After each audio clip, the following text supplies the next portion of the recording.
Hello, this is J.N.S, and today I want to talk to you about Adinkra codes, which is a part of supergravity and supermetric representation theory. So Adinkra symbols are graphical representations of supersymmetric algebras. As far as theoretical physics aspects goes, everything in nature, including virtual computer bits, can be represented using math. But before we get into that, I really want to get into quantum theory so you can better follow what I mean as it relates to Black people. So quantum theory is, on one hand, it studies the behaviors of particles and energy at the atomic and subatomic level. And that takes into account electromagnetism, strong nuclear force, and weak nuclear force, but it does not include gravity. So another element of quantum theory is that we want to look at the world as representing two major parts. One consists of being like us, like a physical nature composed of electrons, protons, and neutrons. And all of these have a property. So for example, if you were to put your hand through a wall, it will obviously hit the wall and stop. But on the other hand, if you were to take two flashlights on each side and point the beams of each flashlight at each other and turn them on, the beams will pass right between one another. Nothing would happen. So our reality is composed of two dichotomies. You have something that is physical, and you have it's something that is energy-wise. And that's why I gave you the example of the flashlight. So our reality is composed of two dichotomies. So the things that are elementary particles, such as electrons, protons, and neutrons, and matter, including humans, that is considered to be fermions in physics. And the other half is energy, which is light and gravity. And energy can pass through each other, but physical things cannot, obviously. So those are called bosons. And the reason why that happened is due to the codes that are present everywhere. So these codes are almost exactly like the codes found in a computer. So for example, you have binary codes, and these codes act like an internet browser, and they have error correcting code. So the best way to explain this is if you were to think of the matrix when you think about Adinkra codes. So now that you understand a little bit about quantum physics, let's talk about the Adinkra codes. And this was invented by melanated people and relates to melanated people globally, even though the specific tribe of the Akan people discovered this. So what are Adinkra codes? Adinkra codes are computational thinking and physics and math. So it's universal in that sense, but we must give credit where credit is due, because the Akan people in Ghana are the ones to actually discover this aeons ago, to be honest. So we all know that math is said to be the language of the universe.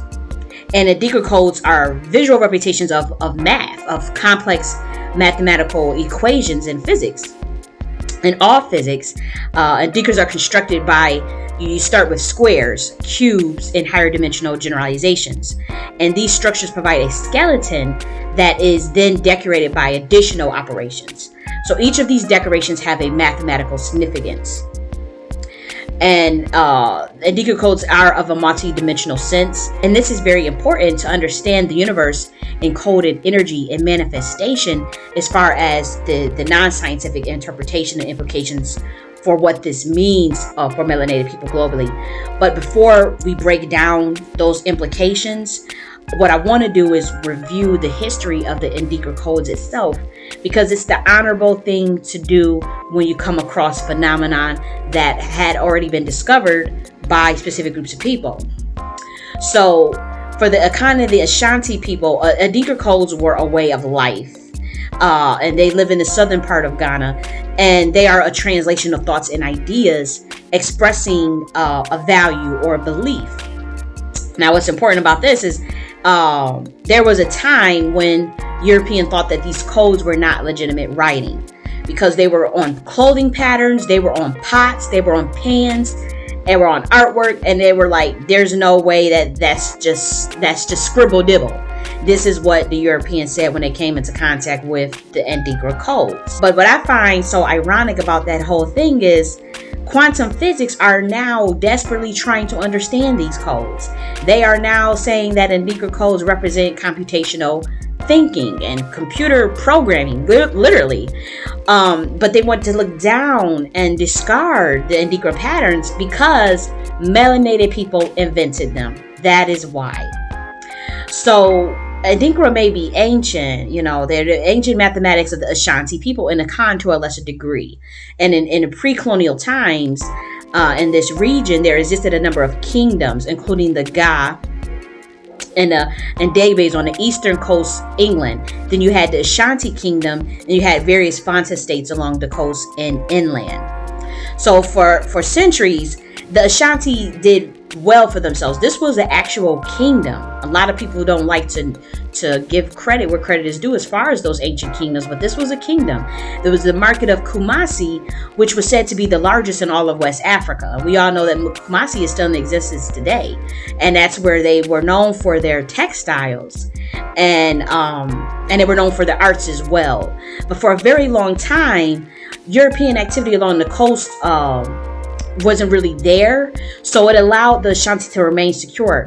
But in the 1470s, the Portuguese were the first Europeans who arrived on the West African shores as traders, not as colonizers at this point. They were willing to do business with the Ghanaian people. And the name Ghana wasn't even in existence at this time. It was just called the Gold Coast because they had so much gold that they just labeled it the Gold Coast. That was its colonial name.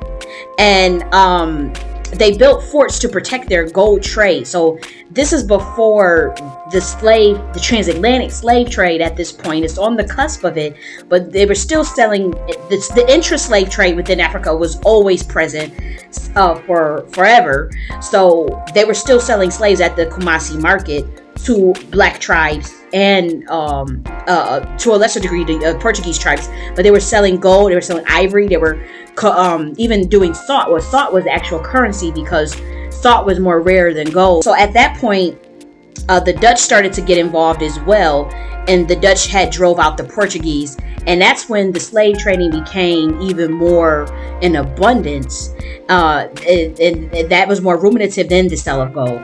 Then the British replaced the Dutch, and they controlled the trade with the help of some tribes that was near the Forster coast. They actually had some Ghanaian tribes that helped the British take over that fort. So how does this relate to the Adinkra codes? I just wanted to give you some background history of Ghana, where these Adinkra codes were found, and particularly the Ashanti people, because that is important. Now, in regards to the Adinkra codes, it is usually printed or stamped on their clothes, the Ashanti people, and in the village of Nintanso. So when King Adinkra, there was actually a king named Adinkra, he was the king of Ivory Coast. He also turned everything into Adinkra codes. So each symbol of Adinkra, it has its own name. It has a great meaning based off of the values or of what it means, which can be considered a universal value, such as family, integrity, tolerance, harmony, determination, and more. So each symbol represents a proverb connected to that ethical value. So for example, the Deweeman, and I'm probably pronouncing that wrong, so I apologize in advance, but the Deweeman represents the ram horns, and that is associated with the saying, it is the heart and not the horns that leads a ram to bully. So this is an Adinkra code, believe it or not. This is physics. Then you have the guy symbol, and this is a generation of law curves, and it means life in general. And that saying is associated with the symbol, no one except for God. And these symbols have taken on a status as a part of the Ghanaian national culture, and it is fortunately copyrighted by the Ghanaian government, so no one can come and try to steal, the Adinkra codes and steal this amazing contribution to melanated culture. So it is symbolic of African heritage. So like I said, the Adinkra codes, like the ones created by the Ashanti people, they teach computational thinking and computer programming. What does computational thinking mean? We mean that people learn to recognize problems that they want to solve, which is problem recognition. And then you want to define how to solve that problem, which is problem definition. So problem recognition, problem definition. And then you break down that solution into manageable pieces, which is decomposition. So that's the textbook definition of computational thinking or algorithmic thinking. So, like the algorithms that make up a computer programming, the carving of Adinkra designs also result from a specific step-by-step solution. So what the Adinkra computing does is bring computer programming concepts together with the Adinkra symbol carving and designs. So this is called ethnocomputing, which means that present-day computing concepts are embedded in clothing designs and artifacts itself. So this is what the people, melanated people, came up with. So Adinkra symbols are indigenous to Ghana, and this is where you see culture and computing intersect. So what does all this mean in regards to tying the Adinkra codes to quantum physics and supersymmetry theory? Well, one of the implications that I want you to ponder upon is that the universe represents a code of vast simulations.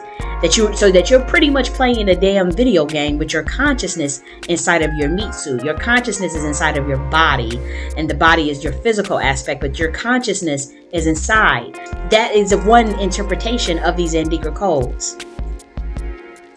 So just like binary code in a computer, and perhaps the universe works just like a supercomputer. Now, these are just my interpretations, and these are interpretations of other physicists, but it's not mainstream yet because people are still pondering what the hell all of this means. They're like, what could these Adinkra codes possibly mean?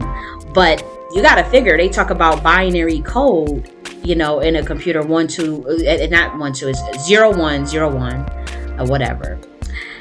There are codes that break that paradigm. There are codes that are not just 0 1 0 1. We just may not discovered it, or we may not be hip to that, but that is certainly in parallel universes, in the omniverse, in the multiverse, you certainly have breakthroughs of different codes that's just not binary. So that is maybe far-fetched for those who are in the scientific world. I know I went left, but it is what it is. So I also want to say that another interpretation of this Adinkra codes is to understand that the universe has error-correcting code, just like a damn computer program. And the Adinkra codes help us understand reality better. They help us understand information. And you want to think of it as being embedded on a computer code or in a video game where you can create your own reality. That's what you want to take from this. This is why we're reviewing these codes, because melanated people came up with this, and these are deep thinking. We're talking about problem recognition, problem acknowledgement. We're talking about this is really deep. So we want you to get into that mode so you can rewrite the code that you want to run Black people. You want to write the code. You want to be on your own programming and not the codes that people want you to run. In other words, you don't want to just be playing the video game that others want you to play in this world. Right now, you see this whole system is set up with fiat currency. It's a capitalist system. It's inherently exploitative. This is a programming. That is a code. And what I'm saying to melanated people is that if you create these Adinkra codes, you can understand computational thinking, algorithmic thinking, you can create your own program. You can create your own program in your own reality. And don't let anybody tell you that you can't, because you can. You don't have to be on the frequency of low vibrations of what this world is currently doing. You absolutely don't. So the fabric and the fluid of space itself, or what we call ether, is made up of quantum error correcting code. So what does that mean in regards to you? You can correct what's wrong in this world. You can correct what's wrong in this reality. In this particular simulation, you as a Black people can correct that code. And the physicists, a lot of these physicists, they found evidence of a deep connection between quantum error correction and the nature of space, the nature of time, the nature of gravity itself. So it's not like I'm being far-fetched. It's not like I'm just, you connecting these dots like that. No, we live in a simulation. We absolutely live in a simulation. And that's what you need to understand as Black people, that you can create your own code. If you don't listen to nothing else that I gotta say out of this damn video, just walk away knowing that you can create your own reality, use your own codes, create your own codes, and run on your own programming. Stop running on other people's programming. So you may be wondering, what is an error correcting code? An error correcting code is an algorithm for expressing a sequence of numbers such that any errors which are introduced can be detected and corrected.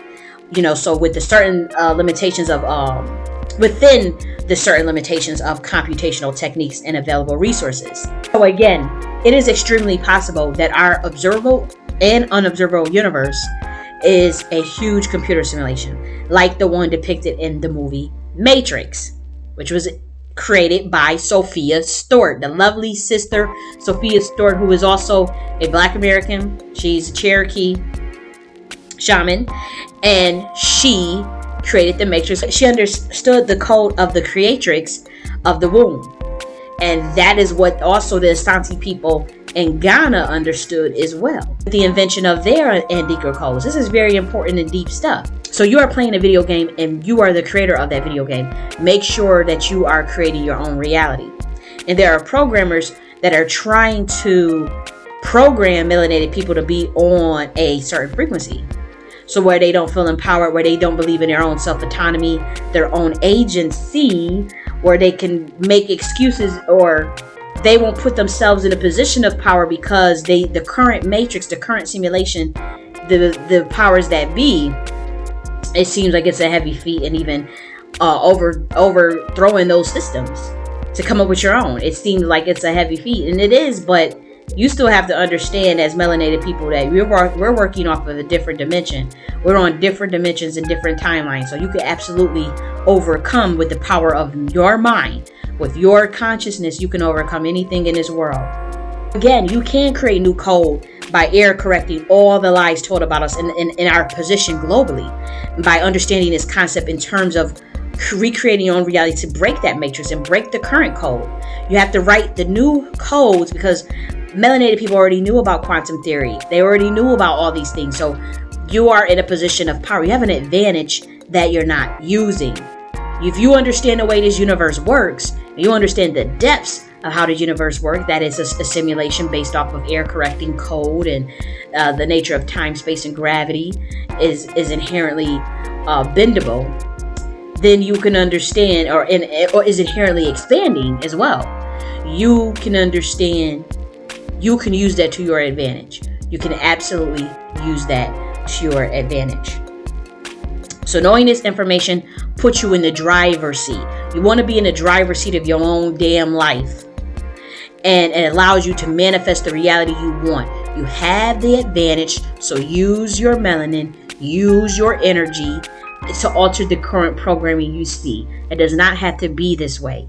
We can be on top. We can be in positions of power, but we have to believe, and we have to understand the power of consciousness and shaping that reality, and the power of the law of attraction, and the power of altering a simulation with your goddamn mind. So believe in that, Black people. That's what I wanted to leave you with. I wanted to give you some information about the Adinkra codes, and I know it was hard to explain those scientific concepts, so I did the best I could. But what you really wanted to take away is that the Adinkra codes represent the computational thinking of problem recognition and problem solving, problem definition, and then breaking down the solution into manageable pieces, which is decomposition. That's what you want to take away from that, okay? So I love y'all, and I'm going to talk to y'all later. Bye.